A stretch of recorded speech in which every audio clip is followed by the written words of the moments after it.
혹시 자기 전에 SNS 스크롤 내리다가 마음이 이상해진 적 있으세요? 이번 달 매출 얼마 찍었다, 억대 매출 달성했다, 슈퍼카 샀다, 그런 글들을 보고 있으면요, 분명 나도 오늘 하루 열심히 살았는데 갑자기 내가 제자리인 것 같고 나만 뒤처진 것 같고 뭔가 내려치기 당한 기분입니다. 안녕하세요. 돈과 시간의 자유를 위해 작은 회사를 운영하고 있는 유 사장입니다. 오늘도 직원들 밥을 차려주기 위해서 열심히 요리를 하고 있습니다.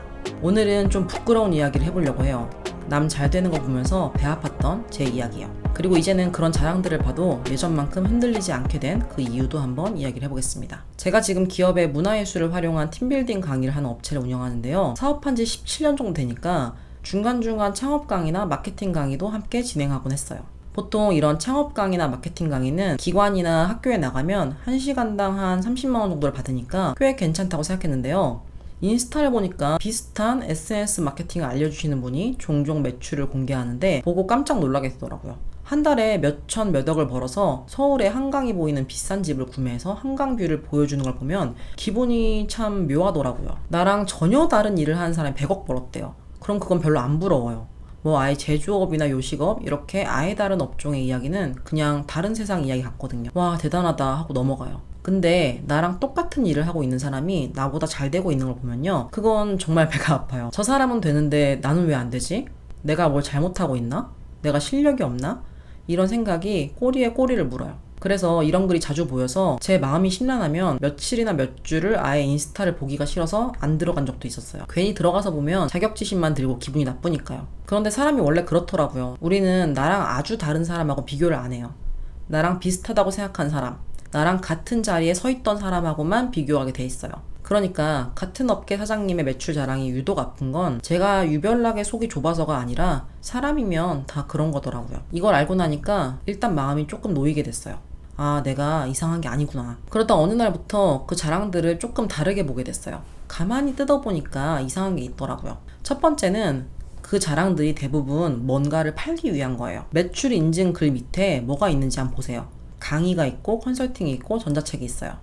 저 이렇게 벌었어요는 사실 그러니까 제 강의 들으세요 라는 거의 앞부분이에요. 그게 나쁘다는 게 아니에요. 저도 교육 사업을 하는 사람이라 그게 얼마나 자연스러운 마케팅인지 잘 알아요. 다만 우리가 그걸 순수한 자랑으로 받아들이면 안 된다는 거예요. 그건 광고니까요. 완전 하이라이트만 골라 만든 광고를 보고 내 인생하고 비교하면 안 되잖아요. 두 번째는 그게 지속되는 매출인지 우리는 사실 몰라요. 이번 달에 딱 한 번 그랬을 수도 있고 운 좋게 하나 터졌을 수도 있고, 저도 사업하면서 어떤 달은 갑자기 훅 벌리기도 했어요. 근데 그게 다음 달에도 그 다음 달에도 이어지느냐, 그건 또 완전히 다른 얘기예요. 잘 된 달만 골라서 올리는 건 사실 우리도 할 수 있잖아요. 못 벌었다고 SNS에 올리는 사람은 별로 없으니까요. 세 번째, 이게 제일 중요한데요, 사실 그분들은 매출만 말하지 순수익은 절대 말을 하지 않아요. 지난 영상에서도 얘기했지만 매출이랑 내 손에 남는 돈은 완전히 다른 얘기예요. 매출 1억이라고 하면 우리는 그 사람이 1억을 번 줄 알아요. 하지만 거기서 재료비, 인건비, 광고비, 세금 빠지고 나면 얼마가 남았는지 그건 아무도 밝힐 수가 없어요. 어쩌면 그 사람은 매출 1억을 만드느라 광고비 8천만 원 썼을지도 몰라요. 어쩌면 저보다 덜 남았을 수도 있어요. 사실 안 밝히는 걸 수도 있고 못 밝히는 걸 수도 있어요. 특히 종소세는 내년에 나오는 거고, 이렇게 또 완전한 순수익은 사실 모두에게 오픈할 필요도 없고 오픈하고 싶지 않을 수도 있죠. 저도 오픈하고 싶지 않거든요. 매출이랑 내 손에 남는 돈은 완전히 다른 얘기예요. 이 얘기는 매출은 있는데 왜 남는 게 없을까? 라는 영상에서 자세히 다뤘으니까 안 보신 분은 꼭 한번 봐보시면 좋을 것 같아요. 저도 생각해보니까 예전에 인스타에서 강사 양성 강의를 판매할 때 제가 강의로 돈을 얼마 버는지를 증거 자료로 쓰면서 홍보를 할 때가 있었어요. 아마 누군가는 또 제가 느낀 것처럼 제 콘텐츠에서 불편한 감정을 느끼셨을 수도 있죠. 하지만 저는 그때 강사 양성 강의를 판매했어야 됐기 때문에 강의로 돈을 얼마나 버는지, 단기간 최고 매출을 냈던 거, 그리고 시간당 얼마를 받는지 등을 공개했었죠. 이렇게 우리들은 그 사람의 홍보를 위한 매출만 보고 내 순수익이랑 비교를 하고 있었던 거예요. 애초에 비교가 안 되는 걸 비교하면서 마음이 아팠던 거죠. 근데 제 마음이 진짜 편해진 건 이 생각을 하고 나서부터였어요. 나랑 같은 일을 하는 사람이 나보다 잘 되고 있다. 이게 사실은 나쁜 소식이 아니라 좋은 소식이더라고요. 두 가지 이유에서요. 첫 번째, 그건 이 시장에 돈이 있다는 증거예요. 생각해보세요. 내가 하는 일로 누군가 크게 벌고 있다는 건 이 일에 돈을 낼 사람이 있다는 뜻이잖아요. 시장이 존재한다는 증거고 심지어 꽤 크다는 증거예요. 만약에 이 바닥에 아무도 없고 아무도 못 벌고 있다면 그게 훨씬 무서운 거예요. 경쟁자가 없는 시장은 좋은 게 아니에요. 아무도 안 하는 데는 대부분 이유가 있거든요. 저는 이걸 늦게 깨달았어요. 예전엔 경쟁자가 나타나면 내 파이를 뺏기겠구나 싶었는데 지금은 여기 파이가 있긴 있구나 라고 생각해요. 같은 사실인데 마음이 완전히 달라지더라고요. 두 번째, 그 사람이 곧 제 교재예요. 내가 가려는 길을 이미 걸어간 사람이 있다는 거잖아요. 그럼 그 사람이 뭘 하고 있는지 보면 돼요. 어떻게 파는지, 어떤 말로 고객을 설득하는지, 어디에 힘을 주고 어디를 버리는지. 돈 주고도 못 배울 걸 그냥 보면서 배울 수 있어요. 그러니까 배가 아플 때 저는 이렇게 해요. 배 아파한 대신에 그 사람 페이지를 처음부터 끝까지 정독합니다. 그 사람이 어떻게 SNS 콘텐츠를 만들어서 홍보하는지, 상세 페이지는 어떻게 만들었는지, 마케팅 퍼널과 서비스 구조를 어떻게 짰는지 뜯어보면서 비교해요. 그리고 이 사람이 그동안 얼마나 SNS 콘텐츠를 만들었는지 숫자를 봐요. 그러면 신기한 게 배가 아픈 게 사라져요. 나는 1년에 한 몇십 개 정도 콘텐츠 만들고 끝이었는데 잘 되는 분들은 진짜 1년에 몇백 개의 콘텐츠를 만들고 댓글로 엄청 부지런히 소통을 하시더라고요. 이걸 보면 질투가 아니라 와 진짜 인정이다 이런 생각이 들어요. 부정적인 감정이 자극과 공부로 바뀌거든요. 부러움은 남는 게 없는데 관찰은 남는 게 있어요. 혹시 이영지란 래퍼 아세요? 예능인으로 아시는 분들도 많은데요. 그분 노래에 이런 얘기가 나와요. 남의 성공은 위협이 아니라 교본이니까 위축되지 말고 배우라고. 저는 진짜 그 말이 맞다고 생각해요. 이 노래 너무 좋은데 제가 고정 댓글에 넣어둘게요. 여튼 여기까지가 다가 아니에요. 제가 정말로 흔들리지 않게 된 건 마지막 하나 때문이에요. 사실 여기가 제일 중요한 포인트인 것 같아요. 저 사람하고 나는요, 애초에 다른 게임을 하고 있더라고요. 우리는 매출이라는 하나의 줄에 다 같이 서 있다고 착각해요. 저 사람이 1등이고 나는 100등이고. 근데 그게 아니에요. 저 사람은 저 사람의 목적지로 뛰고 있고 나는 내 목적지로 뛰고 있는 거예요. 방향이 아예 다른데 속도만 비교하고 있던 거죠. 누구는 회사를 키워서 상장하는 게 목표일 수 있어요. 그러면 매출이 제일 중요한 지표가 맞아요. 또는 누구는 업계에서 알아주는 이름을 남기는 게 목표일 수도 있어요. 그것도 멋진 목표죠. 누구는 정말 오래가는 회사, 장인 같은 회사를 만드는 게 목표일 수 있어요. 각자 이렇게 원하는 삶이 다른 거니까요.